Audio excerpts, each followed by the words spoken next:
জীবনে কখনো তুমি মিথ্যা বলনি, তাই তো তোমায় পেতে কাঁদে ধরনি। তোমারই মতো নেতা পেলেও গো ফুটত সুখেরি গোলাপ চামেলি বকুল। সুবহানাকা লা ইলমা লানা ইল্লা মা আল্লামতানা ইন্নাকা আনতাল আলিমুল হাকিম। আলহামদুলিল্লাহ। বাংলাদেশের ঐতিহ্যবাহী জেলা রাজশাহী চারঘাট থানার অন্তর্গত নন্দনগাছি হাবিবপুর আলিম মাদ্রাসা ময়দানে বাসুপাড়া দারুল কোরআন হাফিজিয়া মাদ্রাসার উন্নয়ন কল্পে তাফসিরুল কোরআন মাহফিল। এটা 56 বছর চলছে, ঐতিহাসিক একটা অনুষ্ঠান। সম্মানিত সভাপতি জনাব নজরুল ইসলাম, সিভিল ইঞ্জিনিয়ার, দামাত বারকাতুহুমুল আলিয়া। প্রধান অতিথি সহকারী সেক্রেটারি বাংলাদেশ জামাতে ইসলামী রাজশাহী জেলা শাখা। উনি এই আসনের জন্য বাংলাদেশ জামাতে ইসলামী থেকে নমিনি, এমপি পদপ্রার্থী নয়। কে যেন ঘোষণা দিল যে উনি এমপি পদপ্রার্থী না। বাংলাদেশ জামাত ইসলামী থেকে যে 300 জনকে ঘোষণা দেওয়া হয়েছে, এরা একটাও পদপ্রার্থী না। এরা যদি পদ চেয়ে নেয় কোনোদিন পাবে না। এটা বাংলাদেশ জামাত ইসলামী একটা দৃষ্টান্ত স্থাপন অলরেডি করে ফেলেছে বাংলাদেশে, যা এখনো অন্য কোন দল করতে পারে নাই। বলেন অন্য কোন দল দেখেন কি শুরু হয়। আমরা এই যে 300 জন নমিনেশন পেয়েছি সারা বাংলাদেশ থেকে, আমরা কেউ পদপ্রার্থী না। এমনকি আমি নিজে কুষ্টিয়া 3 আসনে, উনি বাঘা 4 ঘাটের জন্য। বলেন তো, জিজ্ঞাসা করেন ওনারে, উনি যেই দিন নাম ঘোষণা হবে ওই দিনও জানতেন কিনা? জানতেন না। অথচ এই পদ পাওয়ার জন্য দেখেন বাংলাদেশে অনেকেই সামনে মারামারি করে মরে যাবে। আমি কি বেশি বলে ফেললাম না? আপনি দেখবেন তারপরে বলবেন। এ পদটা নিয়ে আসতে কমপক্ষে 5-7 কোটি, 10 কোটি, 20 কোটি টাকা তো লাগবেই। এমনকি এ পদ পাওয়ার জন্য অনেকে মরে যাবে, কারণ তাদের উদ্দেশ্য শুধুমাত্র জনগণের সেবা করা না, তাদের আর একটা সেবা আছে।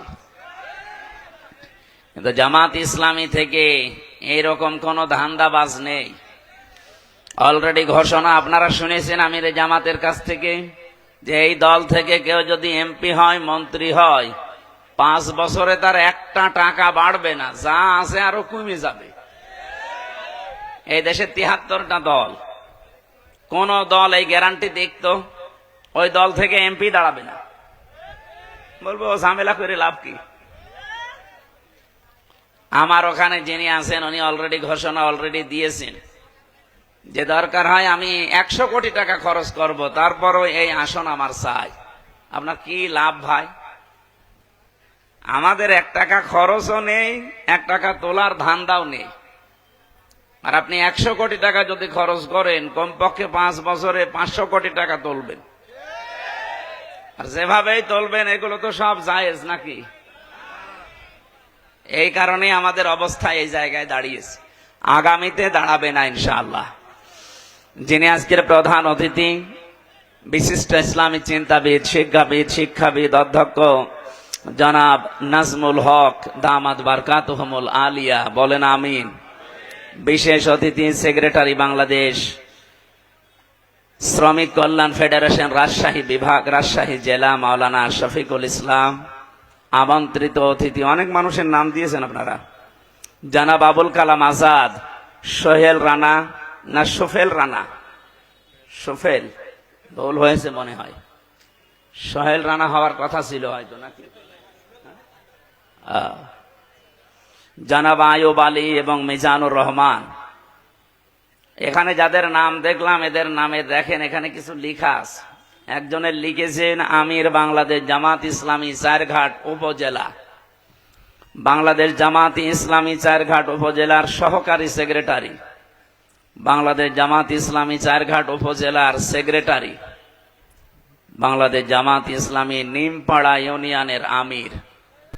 আমার মনে হয় বাংলাদেশ জামাত ইসলামী এখন শুধু ইউনিয়ন না, ওয়ার্ড না, এখন ঘরে ঘরে পর্যন্ত পৌঁছিয়ে গেছে।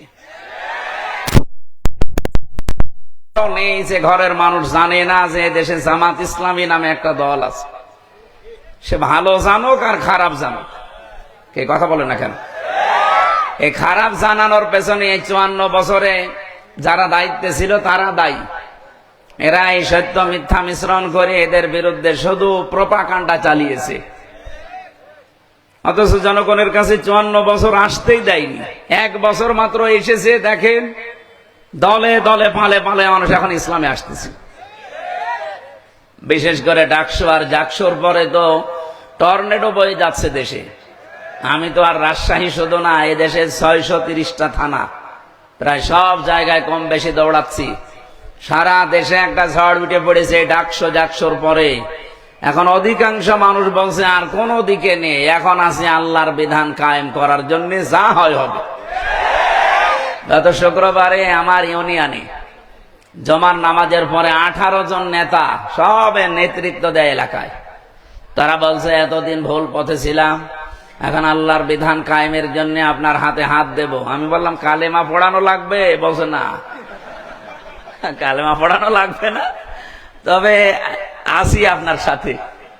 বলে এতদিন বলে ডাকসু আর জাকসু আমাদের বিবেক খুঁজে দিয়েছে।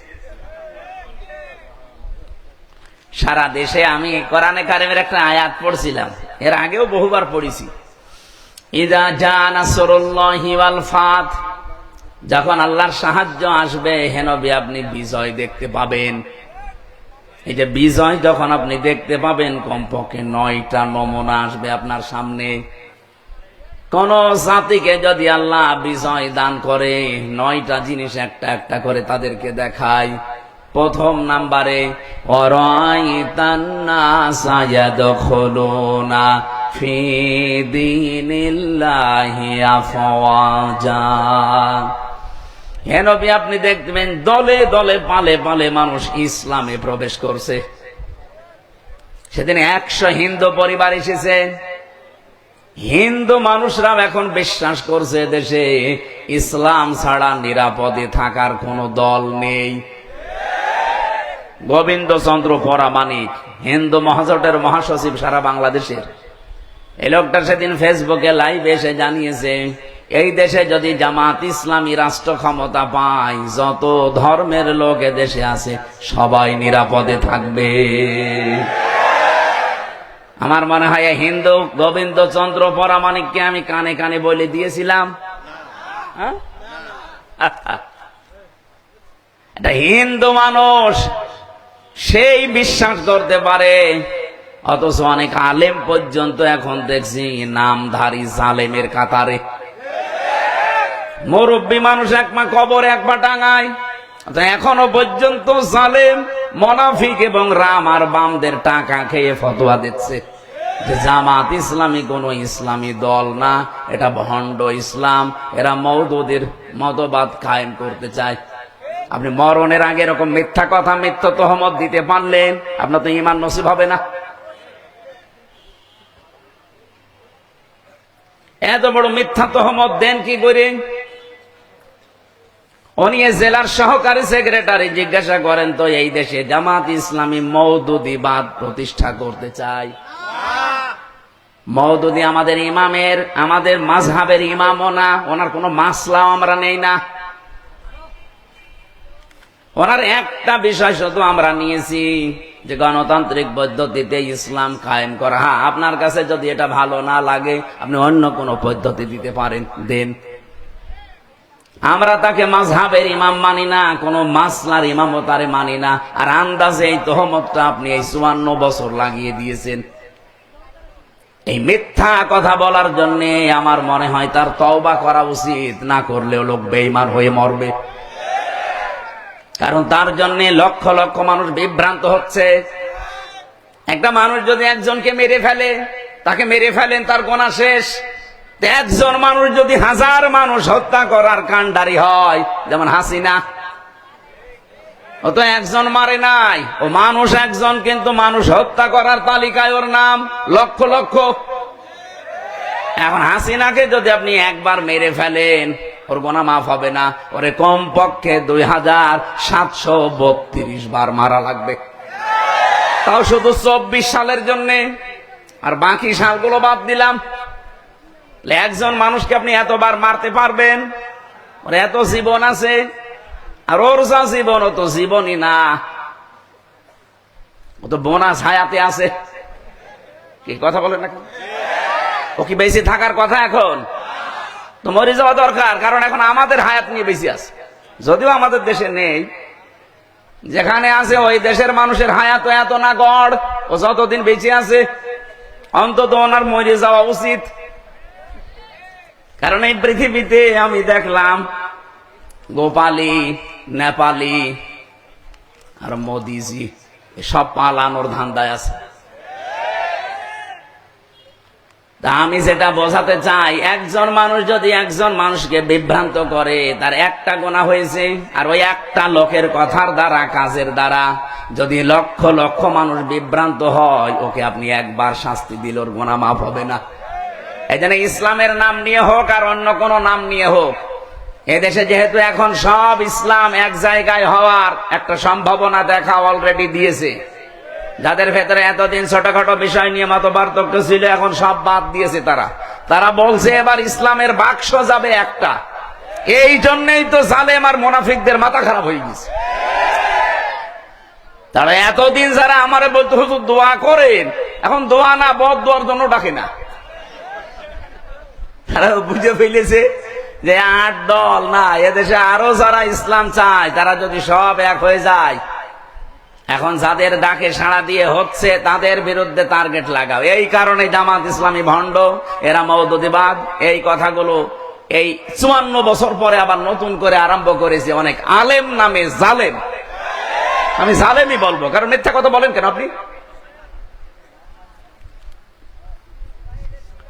সুতরাং জামাত ইসলামী এখন আর ফো দিয়ে শুধু তাবিজ করে এদেশ থেকে উড়িয়ে দেওয়া যাবে না। এ কিন্তু রাজধানী থেকে শুরু করে ওয়ার্ড পর্যন্ত এদের কমিটি এখন একেবারে মানে শিকড় গেড়ে অলরেডি মাটির নিচে চলে গেছে। এই জন্য এই সমস্ত ধান্দায় যারা আছেন, এই ধান্দাবাজি বাদ দেন।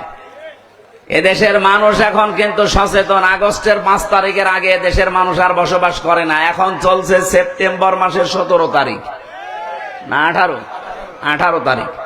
এই জন্য হিসাব নিকাশ করে চলেন।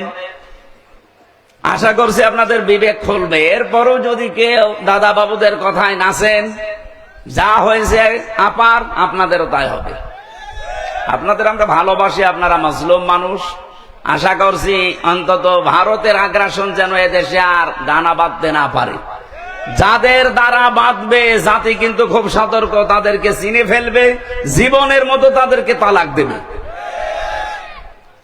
এদেশে কোনো ভারত প্রীতি চলবে না। কথা বলেন না কেন? এই দেশ যদি চলে, দেশের 18 কোটি মানুষের সিদ্ধান্ত অনুযায়ী চলবে। কোন দাদা কোন বাবার কথায় আমরা চলতে চাই না। আজকের মাহফিলে আলোচনা রাখলেন সেই খুলনা থেকে এসেছে অনেক কষ্ট করে মাওলানা রবিউল ইসলাম, মাওলানা হোসাইন মাহফুজ। ব্যবস্থাপনায় আছেন আব্দুল্লাহ আল মামুন উজ্জ্বল মাস্টার। ওখানে দাওয়াত দিয়েছিলেন আমার যিনি রওশন আলম নাকি যেন নাম ব্যক্তিটার, রওশন আলম। মঞ্চে বসে আছেন আপনাদের এলাকার অবশ্যই সম্মানিত, নয়তো এখানে আপনারা চেয়ার দিতেন না। এদের সম্মান আর মর্যাদা কামনা করছি তাদের ঈমান এবং আমল অনুযায়ী। আমি যে কথা বলি ওখান থেকে একটা শিক্ষা বের করার চেষ্টা চালাই। দেখেন তো কেন ওনাদের আগে সম্মান কামনা করলাম। আল্লাহ রাব্বুল আলামিন জানিয়েছেন, ইয়ারফাউল্লাহুল্লাযীনা আমানু মিনকুম ওয়াল্লাযীনা উতুল ইলমা দারাজাত। তোমাদের ভেতরে যারা ঈমান আনে আর ঈমানের দাবি অনুযায়ী যে মানুষগুলো ইলম অর্জন করে আমল করে, এই দুইটা গুণ যাদের ভেতরে আমি দেখতে পাই। ইয়ারফা এটা মোজারে, বর্তমান ভবিষ্যৎ, প্রেজেন্ট ফিউচার। আল্লাহ পাক দারাজাতুন না দিয়ে দারাজাত বহু বচন দিয়ে জানাতে চেয়েছেন। এই দুটো গুণে গুণান্বিত যারা অর্জন হবে, দিন যত যাবে তাদের মর্যাদা তত বাড়তেই থাকবে। আল্লাহ এই জন্য আশা করছি যারা এখানে স্টেজে চেয়ার পেয়েছেন, ঈমান অবশ্যই আপনাদের আছে। ঈমান এবং আমল করা লাগবে আপনাদের জ্ঞান, যোগ্যতা, এলেম অনুযায়ী। কারণ বহু মানুষ তাদের জ্ঞান অনুযায়ী, যোগ্যতা অনুযায়ী কাজ করে না, এই জন্য তাদের মর্যাদা, সম্মান দুনিয়াতে আল্লাহ আরো নষ্ট করে দেয়। কথা বোঝেন আমার? আমি নাম নিলাম না। বহু মানুষের জ্ঞান আছে, যোগ্যতা আছে, কিন্তু সে অনুযায়ী সে চলে নাই। এই জন্য আল্লাহ পাক তাকে তার উপরে তুলতে তুলতে এত নিচে নামিয়ে দিয়েছে যে সেখান থেকে আর উঠে আসা সম্ভব না। ছিল আল্লাহ এত নিচে নামিয়ে আছে। আমি সেদিন কোন দেশে যেন গিয়েছিলাম, সিঙ্গাপুর নাকি মালয়েশিয়া যেন, সেখানে যে দেখি নিচে বসলাম হোটেলে, দেখি চা খাচ্ছে। সালাম দিলাম, আসসালামু আলাইকুম। ওয়ালাইকুম আসসালাম বলবে তো না, বলছো হুজুর আমরা আগেই পালিয়েছি। আর সালামের জবাব না দিয়ে বলে ওয়ালাইকুম আসসালাম বলবে না, বলছে আমরা আগেই পালিয়েছি। আপনি পালালেন কেন? এটা কোন জেলা যেন? রাজশাহী। পাশে নাটোর, ওখানে আর এক মন্ত্রী ছিল, খালি পলক মারে। কি অবস্থা এখন দেখে। সেদিন আমি আদালতে হাজিরা দিতে গিয়েছিলাম আমার মামলার, যে দেখে আল্লাহর ওলি কাঁদতেছে। অথচ কি গেট আপ ছিল দেখেছেন? এক এক সময় এক এক সাজে থাকতো। এখন আপনজন বলতে তার কাছে আর কেউ নেই। তার যে পরিচয় দেবে, সে পরিচয় দিলেও ভয় পায়। আপনজন যারা, স্ত্রী পুত্র শব্দ বাইরের দেশে চলে গেছে, তার কাছে এখন এক প্যাকেট বিরিয়ানি নিয়ে, খাবার নিয়ে কেউ যাবে, সেই রকম মানুষও নেই। অথচ কি দাপট ছিল তার। এই জন্য আমার মনে হয় পলক সাহেবের কাছে শিক্ষা নেওয়া দরকার। মাত্র 1 বছর 1 মাসে তার চেহারা যা হয়েছে, আপনি এখন দেখলেও চিনতে পারবেন না পলক না পলকের দাদা। কি অবস্থা হয়েছে। আমিও 3 বছর ছিলাম, কিন্তু আমার চেহারাটা পাল্টাইনি। যদিও এরকম 100 গুণ কষ্ট আমারে দিয়েছে। আমার মাথার চুল থেকে পায়ের তালু পর্যন্ত 1 ইঞ্চি জায়গা বাকি নেই যেখানে জালেমরা টর্চার করে নাই। আমার উল্টো করে 11 ঘন্টা টাঙিয়ে রেখেছিল। এত পিটানো পিটিয়েছে, প্রায় 4-5 জন মিলে চোখ বেঁধে। আমার পেছনে শুধু ম্যাডাম ছাড়া কাউকে দেখানো যায় না। এই যে চেয়ার দিয়েছেন তো ভালো, যদি কাঠের চেয়ার দিয়েছেন বসতে পারতাম না। এত কিছু করার পর অন্তত এখন টিকে আছি। আরো মাত্র 1 বছরে মনে হচ্ছে কব্বরে অর্ধেক চলে গেছে, তাও তো কিছু এখনো টের পাননি। জালেম যারা এখনো পর্যন্ত, যে মানুষগুলোর বৃদ্ধি কমে না, তারা যেন মাঝে মাঝে পলকের দিকে একটু তাকায়। তাকানো লাগবে না, শুধু ওর ছবির দিকে তাকাবেন আর পলক মারবেন। এই জন্য জ্ঞান ছিল তার, ঈমানও ছিল কম বেশি, কিন্তু জ্ঞান অনুযায়ী কাজ না করার কারণে আল্লাহ তুলেছিল উপরে। এখন এত নিচে নামিয়েছে, সেখান থেকে উঠে আসা আর সম্ভব না। যা স্বপ্ন দেখতে পারেন, কিন্তু বাস্তবে রূপ নেওয়া অত সহজ না। এই জন্য যারা বসে আছেন, আশা করছি ঈমান আছে এবং জ্ঞানও আছে। এই জ্ঞান অনুযায়ী দুনিয়াতে কাজ করার তৌফিক আল্লাহ তাদের দান করেন, বলেন আমিন।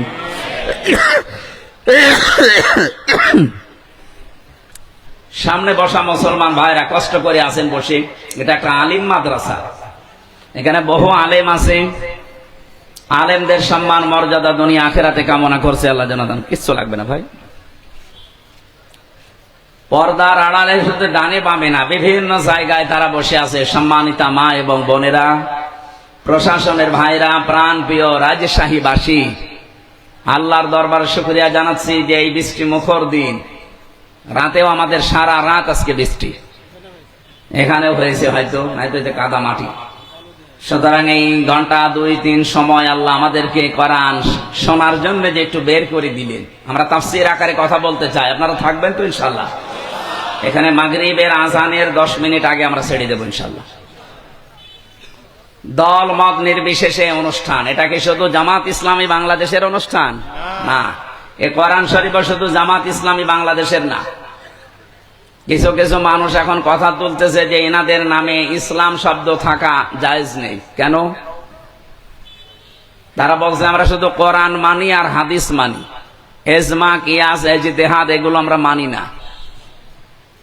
আপনি তো কোরআনও মানেন না, হাদিসও মানেন না, শুধু মানেন চাপাবাজি আর সাদাবাজি। বলেন আপনাদের জীবন যারা একথা বলে যে জামাতি ইসলামী বাংলাদেশ, এখানে ইসলাম শব্দ থাকা যাবে না, শুধু জামাত বাংলাদেশ। আপনারা দলিল দিচ্ছেন যে আমরা কোরআন আর হাদিস মানি, বাকি কিছু মানি না। ওনারা যা করে কোরআন হাদিসে পড়ে না, আপনি যা করেন ওটা কোরআন হাদিসে পড়ে। আপনার সাদাবাজি আর সাদাবাজি কোরআনের কোন জায়গায় আছে আপনি দেখান তো। সেদিন একটা হাদিস পড়ছিলাম জেলা ইউনিটের বৈঠকে, বিশ্বনবী জানিয়েছেন আনাবি যাররিন রাদিয়াল্লাহু তাআলা আনহু قال قال النبي صلى الله عليه وسلم من ادعى ما ليس له فليس منا وليتبوأ مقعده من النار। মুসলিম শরীফের হাদিস, একটু খেয়াল করে শুনবেন। নবীজি বলেন যে জিনিস তোমার না, ওই জিনিস যদি তুমি নিজের দায়িত্বে নিয়ে নাও তাহলে দুইটা শাস্তি ওই দিন থেকে তোমার শুরু হয়ে যাবে। আবার বলছি, যে জিনিস তোমার না ওইটা যদি নিজের আয়ত্তে তুমি নিয়ে নাও, জোর করে হোক, জবরদস্তি করে হোক, দখল করে হোক, চাঁদাবাজি করে হোক, যেভাবেই নিজের দায়িত্বে যদি নিয়ে রাখো, ওই দিন থেকে তোমার শাস্তি হবে দুইটা। এক নম্বরে ফালাইসা মিন্না, আমি নবী বললাম তুমি আমার উম্মত আর নেই। একজন বলছে সুবহানাল্লাহ। নবীজি বলছে ফালাইসা মিন্না, তুমি আর উম্মত নেই। বলেন তো ইহুদিরা নবীর উম্মত, খ্রিস্টানরা উম্মত, হিন্দুরা উম্মত, বৌদ্ধরা উম্মত। ওরা মারা গেলে জানাজা হয়, বলেন বলেন। তাহলে যেই মুসলমান দাবি করে নবীর উম্মত থেকে খারিজ হয়ে গেল, তাহলে ওর জানাজা পড়ে কবরে দিয়ে কি লাভ হবে? আপনি তো নবীর উম্মতই নেই। যদিও ভাষাটা একটু কড়া হয়ে যাচ্ছে, বাস্তবতা এটাই। যারা অন্যের সম্পদ আজ নিজের দখলে নিয়ে বহু আনন্দে আছেন, আপনার নামের আগে মোহাম্মদ থাকতে পারে, আল্লাহর কসম আপনি নবীর উম্মত নেই। এবার আপনি এই হাদিসের এই প্রথম অংশ অনুযায়ী বলেন, বাংলাদেশে এরকম মানুষ আছে না নেই? বলেন বলেন, নাম ধরবো। রাজশাহীতে বহু অলি আল্লাহর নাম আমি জানি। দুই নম্বরটা আরো কঠিন, ওয়ালিয়াতাবাওয়া মাকআদাহু মিনান নার, সে যেন জাহান্নামে নিজের একটা স্থান বরাদ্দ করে নিল।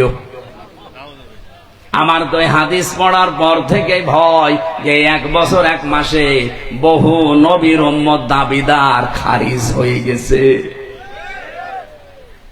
আমি আমার কুষ্টিয়ারটা জানি, বহু মানুষ এখন আর নবীর উম্মত নেই।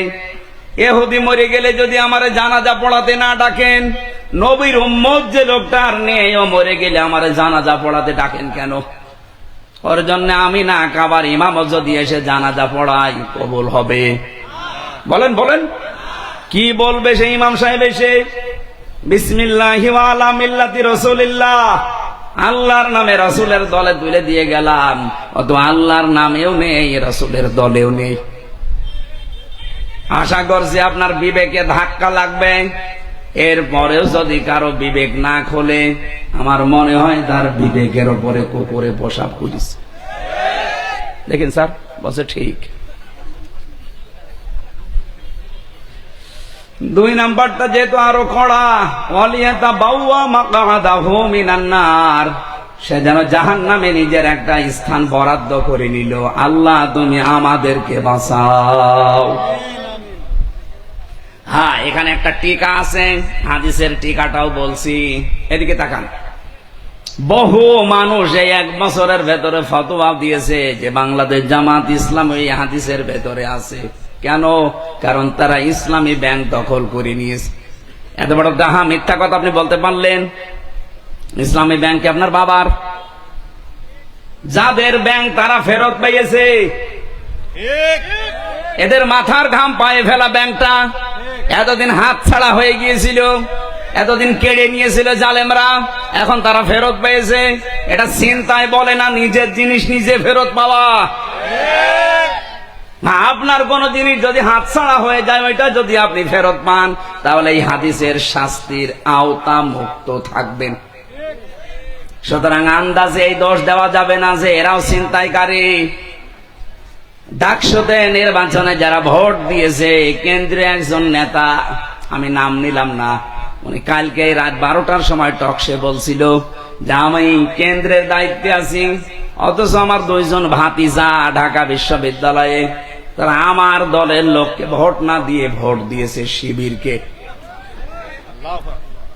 জিজ্ঞাসা করলাম বাড়িতে এসে যে ভোট দিয়েছিস কাকে? বলছে চাচা শিবিরকে। কেন? ওরা পানি খেতে দেয়, পানির ফিল্টার দিয়েছে, এসি লাগিয়ে দেয়, আর আপনি যাদের কথা বলেন ওরা এসি খুলে দেয়, পানির ফিল্টার ফেলে দেয়। আপনি বাঁচাবেন কি করে? আপনার নিজের ভাতিজায় হাতছাড়া হয়ে যাচ্ছে। এদেশে এখন যে অবস্থা চলছে, জোর করে জবরদস্তি করে টিকে থাকা এই দেশের মানুষের কাছে আর সম্ভব না। এদেশের মানুষের মনের ভেতরে প্রবেশ করতে হলে এদের জন্য কাজ করা লাগবে। কথা বলে না কেন? আর এই সক্ষমতা বাংলাদেশ জামাত ইসলামের ভেতরে আছে। কারণ এই দল করতে হলে আপনাকে জামাত কর্মী হওয়ার আগে সমাজকর্মী হওয়া লাগবে। আন্দাজে উড়ে এসে জুড়ে বসে আমি জামাতের নেতা হবে না, আপনাকে আগে জামাত কর্মী দাবি করলে সমাজকর্মী হওয়া লাগবে। বাংলাদেশ জামাত ইসলামীতে ওয়ার্ড থেকে শুরু করে কেন্দ্র পর্যন্ত একটা মানুষ আপনি দেখাতে পারবেন না যেখানে কাজ ছাড়া কেউ আছে। ও যদি রাস্তা ছাড়ো দেওয়া হয় তাও কাজ করে খায়, আর কাজ করে খেলে প্রতি মাসে যদি 15,000 টাকা উপায় হয়, 100 টাকার 5 টাকা তারা এমনিতেই জামাত ইসলামকে দান করবে। এটা জোর করা না, জবরদস্তি করা না, তার নিজের ইচ্ছায় সে দিয়ে আসবে। যার যেভাবে ইনকাম তাকে ওইভাবে দেওয়া লাগবে। কেউ যদি 1 লাখ টাকা উপায় করে মাসে, তারও 100 টাকায় 5 টাকা। আমার যেমন দেওয়া লাগে আপনারও দেওয়া লাগবে। অন্য কোন দলের এই সিস্টেম আমি পাইনি। আপনি যদি দেখাতে পারেন চলেন আমারে নিয়ে দেখান। আপনারা যে আন্দাজে এক ফতোয়া দেন যে এরা চাঁদাবাজি করে, এরা এত টাকা পায় কোথায়, আপনি আসেন আমার সাথে, আপনাকে আমি একেবারে পাই টু পাই দেখাবো যে টাকা আসে কোথেকে। এদের নামে 1 বছর 1 মাস পার হয়ে গেল, একটা চাঁদাবাজির মামলা নেই সারা বাংলাদেশে। আপনি কি করেন কি? এখনো পর্যন্ত মিথ্যা দোষ এদের উপরে চাপিয়ে দেন যে ছাত্রলীগ এদেরকে ভোট দিয়েছে। আপনার বিবেকে কি হয়েছে বলেন তো? ছাত্র দল যদি 5,000 ভোট পায়, ঢাকা বিশ্ববিদ্যালয়ে ছাত্র শিবিরে মনে করেন 5,000, এখনো যে 9,000 বেশি পেয়েছে, 9,000 কি ফেরেস্তা দিয়েছে? আপনারা বলছেন ছাত্রলীগ দিয়েছে, আপনার লজ্জা করেন কথা বলতে? তাদের নিষিদ্ধ করা হয়েছে, দেশ থেকে তারা পালিয়েছে। আপনি এত দিন ধরে রাজনীতি করে এরা 14,000 গাছ পায়, আর আপনি 5,000। আপনার বরাবরও যদি হয় 9,000 ভোট বেশি পায় কি করে, তাহলে আপনার রাজনীতি করার দরকার কি? আপনি তো দেউলিয়া হয়ে গেছেন। এই গোপন কথা মানুষকে বলা লাগে? এসব কথা বললে মানুষ বুঝে ফেলবে না? এমনিতেই দলে দলে মানুষ আসতেছে। আজ বড় বড় ব্যবসায়ী যারা বাংলাদেশের, সব আমিরে জামাতের কাছে যে ধর্ণা দিচ্ছে যে আপনারা আছেন, আমাদের চিন্তা নেই। কেন আপনাদের কাছে যায় না কেন? এখনো কিন্তু ভরাডুবি হওয়ার আগে চিন্তা করেন। ঢাকা বিশ্ববিদ্যালয়, জাহাঙ্গীরনগর বিশ্ববিদ্যালয়, যেখানে আযান দেওয়া পর্যন্ত নিষেধ ছিল, সলিমুল্লাহ হলে, মহসিন হলে, আমি নিজে দেখেছি আযান দেওয়া এই 16 বছর নিষেধ ছিল। 16 বছর আযান হয়নি। ছাত্রলীগের ভাইরা বলতো আযান দিলে আমাদের ঘুমের ডিস্টার্ব হয় ফজরের সময়, এই জন্য আযান বন্ধ। এই ডাকসু নির্বাচন 9 সেপ্টেম্বর গেছে, এই রাত থেকে আল্লাহু আকবার ধ্বনি দিয়ে আযান আরম্ভ হয়েছে। জাহাঙ্গীরনগর আমি নিজেও ছিলাম 1 বছর, ওখানে এমন পরিবেশ থমথমে ছিল ওই সময়, পায়খানার ভেতরে ইশারা দিয়ে নামাজ পড়া লেগেছে, এইরকম পরিবেশ গেছে। আর সেখানে আজ উচ্চারণ হচ্ছে লিল্লাহি তাকবীর। এর চাইতে আর কি দেখতে চান? ডাকসু জাকসু যদি এই অবস্থা হয়, আপনি রাজশাহী, এ তো শিবিরের আতুর ঘর, আর চট্টগ্রামে তো অলরেডি শিবির জন্ম হয়ে গেছে। আর কুষ্টিয়া ভার্সিটিতে পা দিতেও পারবে না কেউ, ওখানে 100 জনের 100 জনই শিবির। যেখানে আছে সেখানে আপনার এখন ভয়, এখন বলছে আমরা ডাকসু নির্বাচন চাইনি, আমাদের উপরে চাপিয়ে দেওয়া হয়েছে। আমার মনে হয় কয়েকদিন পরে তারা এই কথাও বলবে যে জাতীয় নির্বাচন আমরা চাইনি, চাপিয়ে দেওয়া হয়েছে। আমরা চেয়েছিলাম ওই আপার মতো রাতের ভোট দিনে করি নিতে, দিনের ভোট রাতে করি নিতে। আশা করছি আপনাদের বিবেক খুলবে, এখনো থামেন, নয়তো যা আরম্ভ করেছেন শেষে মাথা গোজার ঠাঁইও পাবেন না। আর এবার বাংলাদেশে যে অবস্থা তৈরি হয়েছে, আমি খোলাখুলি বলছি ভাই, কোনো গোপন কথা না। এই দেশে এখন দল দুইটা, হয় ইসলাম না ইসলামের হয় বিপক্ষে। এখন এক দল আছে এই দেশে শয়তানের দল, আর এক দল আল্লাহর দল, সে যে নামে আসুক। যারা আল্লাহর বিধান কায়েম করতে চায় তারা আল্লাহর দল, যারা শয়তানের বিধান কায়েম করতে চায়, মানুষের তৈরি করা আইন, সে যে নামে আসুক ও শয়তানের দল। এই কথা বলেন না কেন? সুতরাং এই দেশে আর আপনি মাঝখানে থাকতে পারবেন না, যে কোনো একদিকে যাওয়াই লাগবে, হয় থাকবেন না যাবেন। এদেশে এখন সামনে কিন্তু বদরের ময়দান অলরেডি আসতেছে। বদরের ইতিহাস পড়েছি যে ছেলে বাবার বিপক্ষে অস্ত্র ধরেছে, স্বামী স্ত্রীর বিপক্ষে অস্ত্র ধরেছে। এবার বলেন তো সেই অবস্থা আসতেছে না? ভোট না, এটা ভোট যুদ্ধ। শুধু দোয়া দরুদ পড়ে আর তসবিহ পড়ে এবার হবে না, যুদ্ধ যেমন করা লাগে, ভোট ও যুদ্ধ, যুদ্ধের ময়দানের মতো আসা লাগবে। অনেকে বলছে না যে যারা ঝামেলা করতে আসবেন বোর মহারণা পরিশোধ করে আসেন, নয়তো বাড়ি আর ঘুরে যেতে পারবেন না। কি সিদ্ধান্ত নিয়ে ফেলেছে দেখেছেন? হয় মরবো নাই মারবো। আশা করছি আমার যে ধারণা বাংলাদেশ সম্পর্কে, আমি যতটুকু দেখতে পাচ্ছি, এদেশে ইসলাম এবার সংসদে যাবে। আর একবার যদি যেতে পারে না, 5 বছর লাগবে না, মাত্র 2 বছর ইসলাম এমন কায়দা কৌশল চালাবে, কিয়ামতের আগে এদেশে কোন মুনাফিক আর ইসলামের কাছ থেকে এদেশ কেড়ে নিতে পারবে না। কিন্তু অনেক আলেম আমি দেখতে পাই, বহু আলেম এখনো পর্যন্ত অ্যাক্টিভ না। এরা বলে হুজুর দোয়া করেন, গোপনে আছে। গোপনে আছে মানে আপনি এইরকম অবস্থায় যদি বলেন যে আমি গোপনে আছি, আপনি ওপেন হবেন কবে? ইসলাম চলে আসলে আপনি ওপেন হবেন, তখন আপনার দরকার কি? আপনার কেন এই ধারণা হয় এই অবস্থা তৈরি হওয়ার পরেও যে ইসলাম যদি না আসে তাহলে আমি অ্যাক্টিভ ভাবে নাজমুল হকের পক্ষে কাজ করবো, আর ইসলাম আসবে না, তখন আমার ইমামতি থাকবে? তো আপনি ইমামতি নিয়ে আসেন। ছেলে যদি মাইক হাতে নিয়ে এলাকার মানুষকে শোনায় যে আমার বাবার সম্পদ আমি পাই কি না পাই, আমার সন্দেহ লাগে, বলেন তো এটা কি বৈধ সন্তান না জারজ? বলেন বলেন, আপনার বাবার সম্পত্তি আপনি পাবেন না, পাবে কি রবিউল? এরকম তৈরি করে দিল আল্লাহ, এত সহজ। এরপরও আপনার মনের ভেতরে দোদুল্যমান অবস্থা কেন? আশা করছি সব বাদ দিয়ে দেন। ওয়ালা তাহিনু ওয়ালা তাহজানু ওয়া আনতুমুল আ'লাউনা। এখানে যারা আরবি বোঝে আমি তাদেরকে বলছি, আল্লাহ এখানে আনতুম আ'লাউনা শব্দটা এরকম ছিল, অথচ আ'লাউনার আগে আলিফ লাম দিয়ে এটাকে আল্লাহ নির্দিষ্ট করে দিলেন কেন? আরবি গ্রামার যারা পড়ায় জিজ্ঞাসা করেন, মুবতাদা যদি মারেফা হয় খবর সব সময় নাকেরা হয়, কিন্তু এখানে আল্লাহ খবরটাকেও মারেফা বানিয়ে দিয়েছেন আলিফ লাম দিয়ে। আনতুম আ'লাউনা না আনতুমুল আ'লাউনা। খবর যদি কোনো সময় মারেফা নির্দিষ্ট হয়ে যায়, ইফিদুল হাসর, হাসরের ফায়দা দেয়, বাংলা অর্থ দাঁড়ায় হবেই। গ্যারান্টি আমির হামজার না আল্লাহর?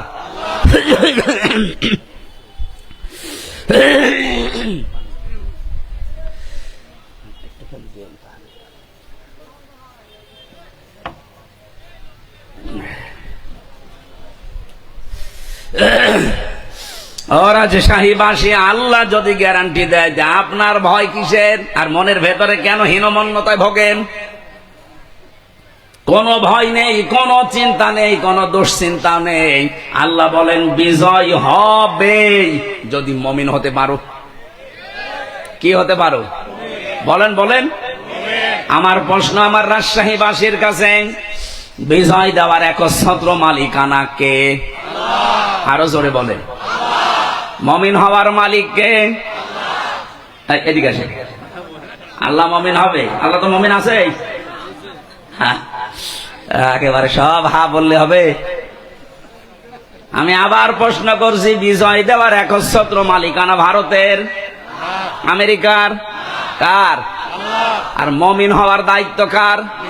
আমাদের। তাহলে আমাদের মমিন হওয়া লাগবে নাকি? আশা করছি আমরা কাঙ্ক্ষিত মানের মমিন হতে হলে 50টা বিষয় আছে কোরআনের ভেতরে। 50 জায়গায় আল্লাহ মমিনের বিভিন্ন গুণাবলী দিয়েছেন। আপনারা ওইগুলো দেখে দেখে দেখে দেখে পড়ে নিজের ভেতরে অর্জন করেন।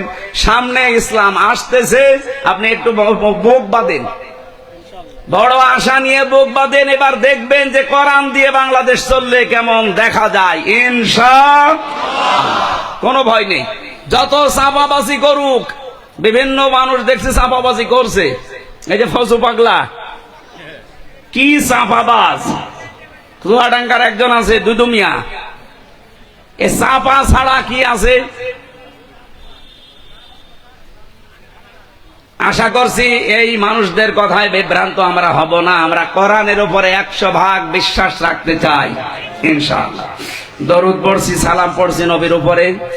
তেলাওয়াতকৃত আয়াত আমার সূরা আরাফ 26 নম্বর আয়াত, একটা মাত্র আয়াত পড়েছি। লক্ষ লক্ষ হাদিস থেকে একটা হাদিসের অর্ধেক পড়েছি। এবার আসেন তো এই দুইটার সামনে নিয়ে কিছু কথা বলি। সূরা আরাফ এর বাংলা অর্থ হচ্ছে প্রাচীর। আরাফ নামক একটা প্রাচীর আল্লাহ বানিয়েছেন। অবাইনাহুমা হিজাব وعلى الأعراف رجال يعرفون كلا بسيماهم إلى آخر آية। আরাফ নামক একটা প্রাচীর আল্লাহ জান্নাত আর জাহান্নামের মাঝে আল্লাহ বানিয়ে রেখেছেন। নবীজি বলেন আল্লাহ এখানে কিছু মানুষকে দাঁড় করিয়ে রাখবে, এদেরকে জান্নাতেও দেবে না, জাহান্নামেও দেবে না। এদিকে তাকান। সাহাবী প্রশ্ন করলেন, হে নবী, এদেরকে জান্নাতে দেবে না কেন? নবীজি বললেন এরা জান্নাত পাবে না শুধু একটা কারণে, এদের সবই ভালো ছিল, মা বাবার সাথে আচরণ ভালো ছিল না। এবার আসেন আমি মেয়েদেরকে 2 মিনিট বলবো। সম্মানিতা মা বোনেরা, আমি খুব ভালোবাসি আপনাদেরকে, কারণ নবীজি বলেন আমার কাছে 3টা জিনিস প্রিয়, একটা সুগন্ধি, একটা নামাজ, আর একটা মেয়ে মানুষ, সেটা আমার নিজের স্ত্রী। এই জন্য মা বোনদেরকে আমিও ভালোবাসি নবীর হাদিস অনুযায়ী। আরাফ সূরার তাফসীর পড়তে গিয়ে আমি দেখলাম আপনারা অধিকাংশ জাহান্নামে দৌড়াচ্ছেন। নিজে শুধু না, 4 জন পুরুষ মানুষকে সাথে নিয়ে যাচ্ছেন, হয় বাবাকে, নাই বড় ভাইকে, নাই স্বামীকে, নাই বড় ছেলেকে। এই যে সন্তানগুলো আমরা আজ মা বাবার সাথে খারাপ ব্যবহার করার কারণে আমরা আজ আরাফ নামক জায়গায় দাঁড়িয়ে আছি, জান্নাতে যেতে পারছি না। এটা শুধু আমার একা দোষ না, এই দোষের দোষী আমার বউ। এই কথা বলেন না কেন? 100টার 98টা পরিবারে বউর কারণে স্বামী তার মা বাবার হক আদায় করতে পারে না। এরকম বউর আশাই নেই? বলেন বলেন। সম্মানিত মা বোনেরা, শুধু মনে করে অনেকে যে নামাজ পড়ি, রোজা রাখি, কালো বোরকা পরি, আমি জান্নাত পাবো না। মানে কে বলেছে আপনাকে? আপনার স্বামী যেটা পছন্দ করে ওটা যদি জায়েজ হয়, মাস্ট বি আপনাকে ওটা পছন্দ করা লাগবে। আপনার স্বামী পছন্দ করছে আপনার মা বাবা, তার মা বাবা তার সাথে থাকবে, খেয়ে থাক না খেয়ে থাক তার সাথে থাকবে। কিন্তু আপনি এটা চান না। এটা বন্ধ হয়ে গেল।